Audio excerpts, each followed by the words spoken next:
Stephen was just trying to get a few good drone shots for a climate documentary. He never imagined he was about to uncover a secret buried for over 500 years. Before we continue, please take some time to subscribe to Dailydose, like, and share this video. What started as a normal filming day in the mountains of Nepal spiraled into something far more dangerous, mysterious, and unforgettable. One shot, just one moment of drone footage, would lead to broken equipment, threats from locals, a run-in with the police, and a discovery so unbelievable, Stephen still questions if it really happened. He wasn't chasing legends. He wasn't hunting for treasure. All he wanted was a few good aerial views of snowless mountaintops to support a climate change segment. Stephen, a documentary filmmaker, had traveled with a small crew to Nepal to capture the effects of global warming in remote, high-altitude areas. On this particular day, the rest of the crew were busy interviewing locals in nearby villages. Stephen decided to make the most of his time and head into the mountains alone with his drone gear. He'd done this kind of shoot dozens of times before, but this time was different. After hiking for about 3 hours into the thinning air, he launched his drone, letting it climb high above the mountains. He guided it toward a rocky ridge that seemed perfect for the segment-exposed earth where snow should have blanketed the surface. For about 10 minutes, Stephen let the drone capture footage, carefully maneuvering it to make the most of the limited battery. Everything seemed routine until something caught his eye on the monitor. Among the jagged peaks and cliffs, there was one formation that stood out sharply, clearly, and oddly shaped. It didn't look natural. It looked like a woman. A massive sleeping figure carved into the mountain, lying on her side with delicate features that could only be described as human-like. Stephen blinked, leaned in closer, even wiped the lens in disbelief. But it wasn't the lens. This wasn't a trick of the light or an illusion. It was real. Or at least it looked real. A stone figure, enormous and eerily lifelike, embedded into the side of a remote mountain where no human foot had likely stepped in generations. Stephen had never seen or heard of anything like it. This wasn't mentioned in any guidebooks or topographical maps. And yet there it was, serene, undisturbed, and hauntingly beautiful. As he adjusted the drone's position for a better view, a sharp beep interrupted his thoughts. The battery was at 40%. He had to steer it back quickly. Reluctantly, he turned off the camera to conserve power and began the drone's descent. The excitement bubbled in his chest. Even if this wasn't ancient or legendary, it was remarkable. He couldn't wait to review the footage properly and show his team. But he never got the chance. Just a few hundred feet from where he stood, the drone's battery gave out. It dropped from the sky, vanishing into the snowy terrain below. Stephen cursed under his breath. He'd spent months saving for that equipment. Now it lay somewhere on the mountainside, and he'd have to find it fast before the snow buried it completely. It took him nearly an hour to climb to where he thought it had landed. He was panting, exhausted, and scanning the slope with sharp eyes when he spotted something, or rather, someone. A middle-aged woman in thick traditional clothes stood near where he believed the drone had fallen. She looked furious. Stephen approached cautiously, unsure how to explain himself, but she didn't give him the chance. She began shouting in a language he couldn't understand, waving her arms wildly. Then he saw this drone, smashed into pieces at her feet. And in her hand? A long stick, or maybe even a club. She had destroyed it. Now Stephen was yelling, too frustrated, angry, and heartbroken over his wrecked equipment. The two of them stood there, shouting into the cold mountain air, neither understanding the other. That's when things turned from strange to terrifying. The woman suddenly pulled out an axe. Stephen froze. In that moment, every instinct screamed for him to run. But where? He was at the edge of a steep slope. So he did the only thing he could think of. He crouched, pushed off, and let the snow carry him down like a human sled. It was reckless, but it worked. The slope was steep, and the snow deep enough to cushion the fall. He made it down, bruised and breathless, but alive. He'd lost his drone, he'd lost his backup batteries, and maybe a bit of his dignity. But none of that mattered, did not, after he remembered something crucial. He had set the drone to automatically upload footage to the cloud. He had the shot. When he got back to his lodge later that night, he was shaken. The encounter with the woman rattled him more than he cared to admit. Why was she so angry? Had he accidentally crossed into sacred land? Why was she so determined to destroy his drone? As Stephen sipped hot tea and tried to warm up, his thoughts kept circling back to that mountain formation. It wasn't just striking it was familiar. Not from real life, but from a legend. A story he'd read in a dusty old book about Himalayan myths. Something about a sleeping goddess hidden in the mountains, guarding a treasure that must never be disturbed. Locals, the story said, believed the goddess would curse anyone who tried to find her. Over time, most dismissed the tale as folklore, nothing more. But Stephen was starting to think otherwise, and then things got worse. Just as he was drifting off to sleep, a thunderous knock rattled his door.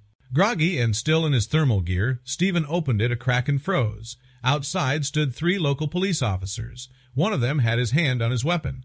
All of them looked grim. He asked what they wanted. No answer. Instead, they warned him, open the door or they'd break it down in 5 seconds. Stephen didn't wait. He grabbed his go bag and bolted to the window. He'd packed it the night before just in case. He didn't know why at the time. Maybe a gut feeling. Now, it saved him. He leapt out the window onto the metal fire escape. It was a hard landing. His ankles screamed in pain, but he was out. He scrambled down, heart pounding, and slipped into the shadows of the narrow alley behind the lot. As he ducked into a hidden alcove to catch his breath, his mind raced. Why were the police after him? Had someone reported him? Did it have to do with the mountain figure, the sleeping goddess? First, the angry woman. Now this. It wasn't coincidence. Stephen reached for his phone. Please, let the upload have worked. It had. The footage played. The sleeping figure loomed clearly from the mountain ridge. And then Stephen saw something new. As he zoomed in on the formation, he spotted a dark shape just beneath what appeared to be the figure's head. A cave entrance, barely visible, now exposed by the melting snow. A memory flickered. The legend said the goddess slept atop a hidden cave that held an ancient treasure, one that could alter the course of history if ever revealed. Stephen didn't believe in curses, but he believed in secrets, and this one was clearly being protected. He couldn't run now. He needed to know what was in that cave. Stephen didn't waste time. By the next morning, he'd already left town. He avoided contact with anyone who looked remotely official and purchased new winter gear and supplies from a roadside vendor just outside the village, someone who wouldn't ask questions. Every move was calculated. He paid in cash. No names, no receipts. Whatever was hidden in those mountains had stirred too many people. The locals weren't just superstitious, they were protective, maybe even part of something ancient, something they didn't want the rest of the world to know. As soon as he was equipped, Stephen began the trek back toward the mountains.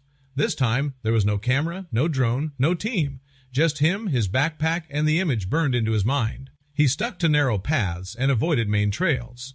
Every step was cautious. He kept looking over his shoulder, convinced someone might be following him. But as the hours passed and the sun disappeared behind the cliffs, it seemed the only threat he had to worry about was nature itself. Snow began to fall lightly, and the wind picked up as night crept in. Stephen pushed forward, determined to reach the base of the sleeping figure by dawn. Somewhere beneath it, if the legend was true, lay a cave. A hidden entrance carved into the stone long ago, accessible only when the snow melted.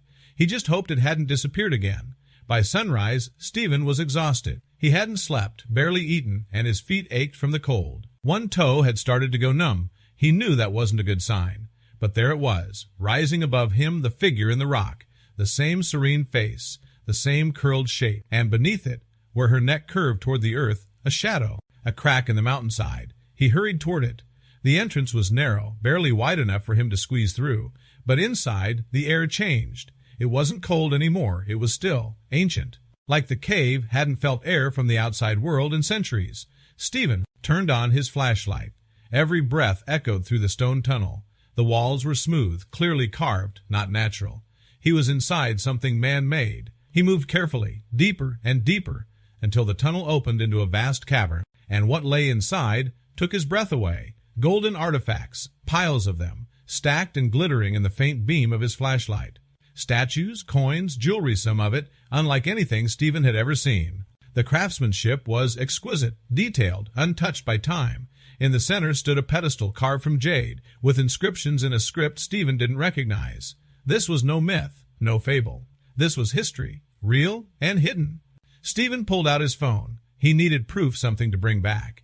He snapped several photos, then opened his video camera to record the moment. He spoke into the mic, narrating everything as clearly as he could. But just as he turned the camera toward the jade pedestal, his screen went black. His phone had crashed. He swore under his breath. Tried to reboot it, nothing. Panic flared inside him. He needed these images. He tried the power button again. This time it blinked. The screen lit up. His photos were still there. Relieved, he quickly tried to upload them to the cloud just as he heard something behind him. Voices. He turned. A group of people had entered the cave. 15 or more, all dressed in traditional mountain robes, their expressions grim and determined. They had followed him. Maybe they'd always been watching. Stephen froze, phone still in hand. One of them, an older man with piercing eyes, stepped forward. His English was broken, but clear enough. "You do not take this." Stephen raised his hands. "I'm not stealing anything. I just want to show the world. This is history. It belongs to everyone." The man shook his head. "No, it belongs to the earth. To us," Stephen tried to explain, but they weren't interested in fame or archaeology or global headlines. They weren't here to share their treasure, they were here to protect it. Not for profit, but for honor. For something greater. A long silence followed. Then the old man lowered his voice. "You leave. You forget this. Or, we make sure no one else comes." Stephen knew what he meant. These people weren't playing games. And deep down, he understood. Some stories were too powerful, some treasures too sacred. He nodded. Slowly, he tucked his phone away. "Okay," he said, "I leave." The group watched him carefully as he backed toward the entrance. No one stopped him. No one threatened him. But he knew he'd only get one chance. As he stepped back into the freezing sunlight, the wind howled through the peaks. The cave disappeared behind a sheet of falling snow. The moment was over. He didn't look back. The journey back down the mountain was even harder than the ascent. He was exhausted, mentally and physically. He slipped once, cutting his arm on sharp rock. He ran out of water and had to eat snow to stay hydrated. But eventually, after nearly 2 days, he made it back to civilization. Stephen kept his promise. He didn't publish the footage, he didn't share the photos, he didn't speak of the treasure, but he told the story to friends, to those he trusted, not with evidence, but with awe. And to this day, no one has ever found the cave again. The snow returned. The drone footage was lost in a failed hard drive recovery. Only Stephen remembers the goddess in the mountain. And sometimes, in quiet moments, he wonders if he really saw it, or if the mountain simply showed him something he needed to see.